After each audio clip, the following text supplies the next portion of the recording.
ולאחרי ניקוי, וכמובן שלא ישתמשו בו 24 שעות. יש לציין שבכל הכלים שאנחנו מדברים שלא משתמשים איתם מעת לעת, הכוונה שלא ישתמשו איתם 24 שעות קודם ההגעלה או קודם הליבון או קודם הכשרם. וגם לגבי המחם, גם כן אסור להשתמש איתו 24 שעות, להניח אותו בצד, ולאחר 24 שעות להכשיר אותו באופנים שאמרנו.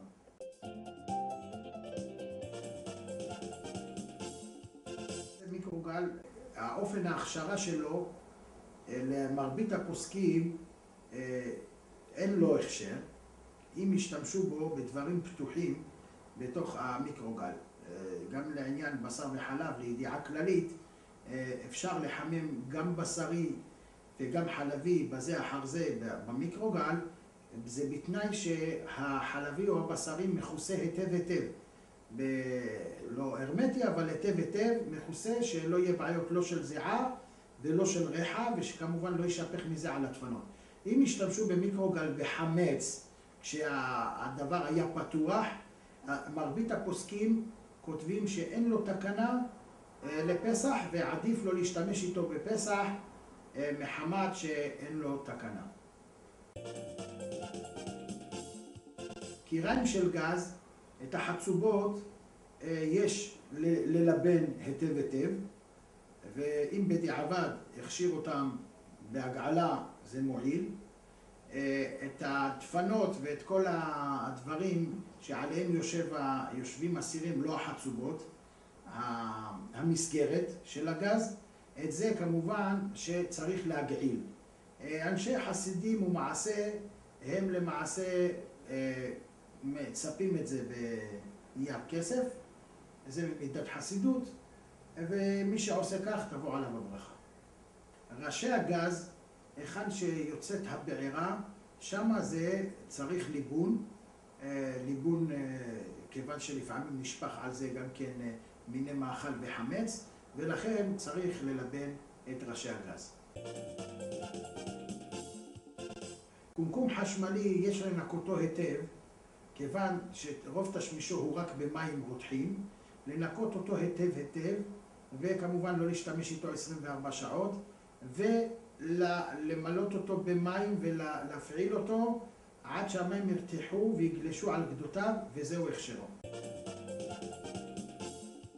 תבניות אפייה אין להם הכשר, כמובן ממתכת, כיוון שהם צריכים ליבון חמור שניתזים ממנו ניצוצות. במידה והיינו מכשירים אותם באופן הזה, הם היו מתעקמים, ולכן חז"ל עמדו את דעתו של האדם שבדרך כלל הוא לא יקפיד להפעיל עליהם חום מרבי שלא יתעקמו, ואז הם לא יהיו כשרים. לכן אסרו אותם מלכתחילה לחזור ולהשתמש בהם בפסח, ויש להצניעם עד לאחר הפסח. וכמובן עצה טובה, אפשר להשתמש עם תבניות חד פעמיות, כפי שדיברנו בעניין של ערך התנור.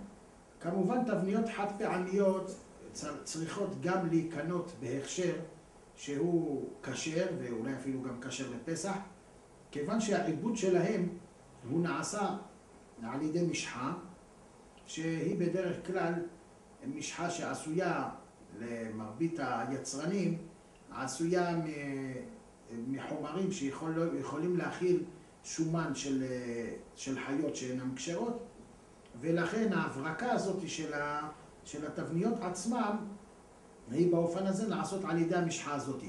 ולכן עדיף לקנות, וכמובן צריך לקנות, זה לא עדיף, צריך לקנות תבניות עם הכשר.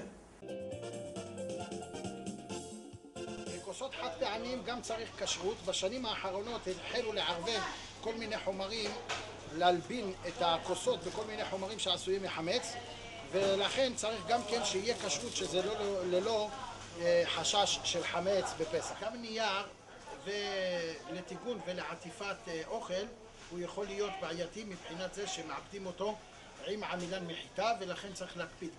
גם הניירות של ניגוב ידיים או ניגוב הפנים או ניגוב הפה לאכילה, גם כן צריך להקפיד שיהיו אכן כשרים לפסח ללא חשש עמילן מחיטה. לעניין התבניות גם יש תבניות של עוגה, של סיר פלא, שזה גם דינם כמו התבנית של התנור, שגם הם צריכים הכשר. אם משתמשים על גביו בלא אמצעי של מפה או שעוונית, הכשרו על ידי שטיפה היטב וניקוי ועירוי מים חמים עליו. לגבי אם זה כיסוי של שעוונית, יש לכבס את השעוונית הזאת וזהו הכשרה על ידי כיבוס. אם זה דבר שהוא מפה שהיא מניילון וכדומה, יש לשטוף אותה עם מי סבון היטב וכמובן זהו הכשרה. שאר מפות מבד צריך לחפשם וזהו הכשרה. פלטה לשבת או פלטה לחימום אוכל, כמובן יש לנקותה היטב ולהניחה במשך 24 שעות, לא להשתמש איתה. לאחר 24 שעות לחמם אותה היטב במשך כשעה, ויש מחמירים לשים על גבה, לעטוף אותה בנייר כסף, תבוא עליהם הברכה. זהו ההכשר שלה. לגבי שאר כלים שהם ממתכת, כגון למשל מצקות או מזלגות, ההבדל בין המצקת לבין המזלג, שהמזלג בולע בכלי שני, וההכשר שלו יכול להיות גם אולי בכלי שני או מקסימום עירוי מכלי ראשון. אנחנו מחמירים להגעיל את המזלגות, כיוון שיש גם דברים שהם רותחים שאוכלים בהם. המצקות בעצמם, כיוון שהם בולעים ישירות מכלי ראשון, אנחנו גם נוהגים לנקות אותם, לשעות אותם 24 שעות ולחזור ולהגעיל אותם בתוך מים רותחים. מוצצים ובקבוקים צריך להחליף חדשים לפסח, כיוון שכמעט ואין להם הכשר, ולכן במחיר כל כך מוזל אפשר לקנות לשבעת הימים לפסח ולא להיכנס לכל מיני בעיות. מברשות שיניים צריך גם לקנות חדשות ולהחליף את הישנות, וגם כן משחת שיניים חייבת להיות כשרה לפסח בכשרות מהודרת. פח אשפה דינו שלמעשה יש בו דברים שהם מאוסים, לכן צריך לנקות אותו היטב, לשטוף אותו ולעטוף אותו בניילון, וזה יהיה מותר להשתמש ולחזור ולהשתמש בו. יש כאלה שנוהגים, זה לא מעיקר הדין, לקנות פח אשפה חדש לפסח. יש לציין שגם אוכל לכלבים וחתולים או חיות מחמד או ציפורים, תוכים או תרנגולים חייב להיות כשר לפסח, מאחר ויש גם בחמץ איסור הנאה של לתת אותו לבהמות או לחיות או לעופות. יש דברים שאין להם הכשר, כגון המצנם ששמים בו לחם והלחם הופך להיות כמו צנימיים וזה קופץ עם קפיץ כזה, זה כמובן שאין לו הכשר וצריך לנקות אותו ולשים אותו במחסן של החמץ. הדבר האחר שזה הטוסטר ששמים בו בדרך כלל, אם זה חלבי, אז שמים בו גבינה צהובה עם לחם, גם הוא אין לו הכשר וצריך לקנות חדש אם רוצים להשתמש לגבי העניין של מצות עם גבינה וכדומה. לפסח צריך לקנות אחד חדש.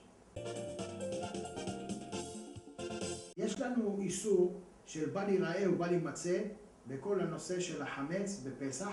נותר לו מוצרי פסטות בבית או דברים כמו הבצקים למיניהם או פירורי לחם, זה אסור להשחיר בפסח. כמובן שגם למרות שהאיסור הוא חל דווקא על כזית בכדי אכילת פרס בנושא של השערה של חמץ בפסח, אסור לנו להשאיר גם דברים שיש בהם תערובת חמץ. חז"ל ראו שכיוון שיכול להיות הפסד ממון גדול למפעלים או לאנשים שהם דחוקים מאוד, אז ראו לעשות תקנה של מכירת החמץ לגוי. זה באופן שמתבטא שמוכרים לגוי את המחסן, או דרך הרבנות המקומית שהרב הוא ממנים אותו כשליח למכור לגוי את כל החמץ או התערובת חמץ של היהודי. ישנם דברים שבפועל אם מוכרים את החמץ לגוי אז לכאורה אפשר למכור לו אפילו דברים שהם חמץ גמור. אלא שבאמת גם בזה נהגו לא להשאיר חמץ בוודאי, איך שאי אפשר. למשל, אי אפשר להתחיל לקנות לפני הפסח ארגזי בירות ולהשאיר אותה. אם הוא לא צריך או לא נשאר לו, כמובן שאסור לעשות את זה לכתחילה, והתקנה הזאת של מכירת החמץ היא באה אך ורק להציל ולא לעשות מזה כמובן לכתחילה להתחיל לשמור את החמץ. לילה לפני ליל הסדר, שזה ליל 14 בניסן, אנחנו בודקים את החמץ. בודקים אותו לאור הנר, ואנחנו מברכים על ביעור חמץ, וכמובן הבדיקה צריכה להתנהל בצורה יסודית, ובודקים בכל החדרים של הבית. יכולים כמה אנשים להצטרף ליד בעל הבית שהוא מברך, ואיתו לצאת ידי חובה בעניין של הבדיקה. אסור לדבר בשעת הבדיקה אלא דברים שהם כמעין הבדיקה, כוונה שלצורך הבדיקה. גם הרכבים וגם בתי כנסת וגם מחסנים חייבים בבדיקת חמץ. כל הדין של בדיקת חמץ זה אומנם מדרבנן, אבל ברגע שלא בדקו את החמץ, אז למעשה האיסור של ההימצאות בבית שיש בו חמץ הוא הופך להיות מן התורה. כיוון שחז"ל תיקנו לנו שהבדיקה